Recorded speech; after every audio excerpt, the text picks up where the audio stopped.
stress associated with this kind of work is quite unique in the sense that workers are required to listen to traumatic and often horrific stories on an ongoing and consistent basis, which requires them to have a high level of understanding, compassion and empathy.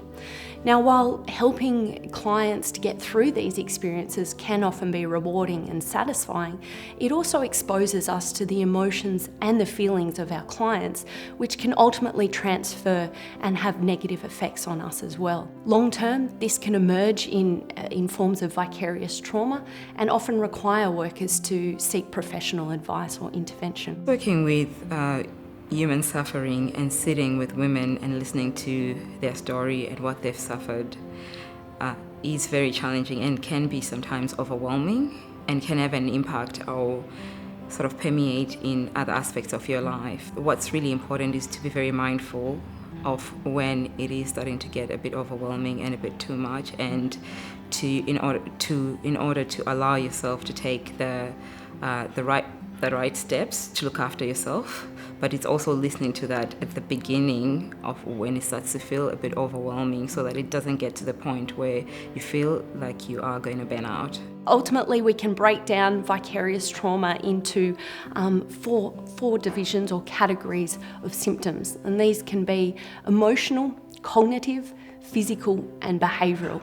So with the emotional symptoms, we often see workers starting to experience feelings of emotional numbness, emotional overwhelmness. The cognitive symptoms may present as thoughts of why is the world like this, and rather cynical views about the people and the world that we live in. The physical symptoms can include intrusive reactions. So we start to experience intrusive imagery, intrusive thoughts, and ultimately nightmares and flashbacks. And finally, we have the behavioural symptoms. So we start to experience withdrawal from social, occupational, and personal relationships. We also start to see people withdraw from activities that they once gained a lot of pleasure from, and rather we start to see maladaptive behaviours creep in, such as people consuming more alcohol, maybe resorting to substance use, and often declines in their diet as well. Some of the things that you can do to address vicarious trauma is to be able to recognize that yourself, but it is also very important and helpful to be in a workplace that promotes self-care. Some of the things that you can do for yourself on a daily basis, taking time out to eat well, exercise, and engage with the people that are in your life and things that you might enjoy doing for yourself. It's also important to be able to allow yourself and know that it is okay to take time off from work and to enjoy yourself. And part of that self-care is really important as well in honoring the stories that you hear from the women, because you'll be able then to go back and sit and be present with them in the rooms when you are actually working with them. As with most things, the steps that we can take to address vicarious trauma is education.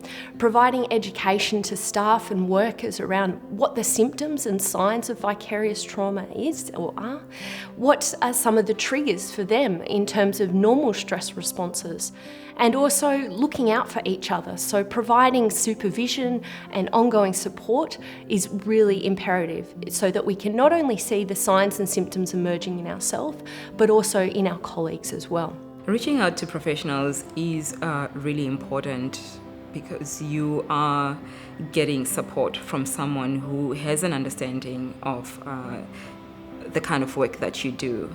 As much as sometimes you can get support from friends and families, it is very difficult when people are not in the same field that you are in. So to be able to work with someone that you don't necessarily have to explain what trauma might be, and they have a bit of a background of what's going on, or they have an understanding of some of the things that you might be experiencing in that moment. It's recognizing that being exhausted or feeling overwhelmed doesn't mean that you're not a good worker.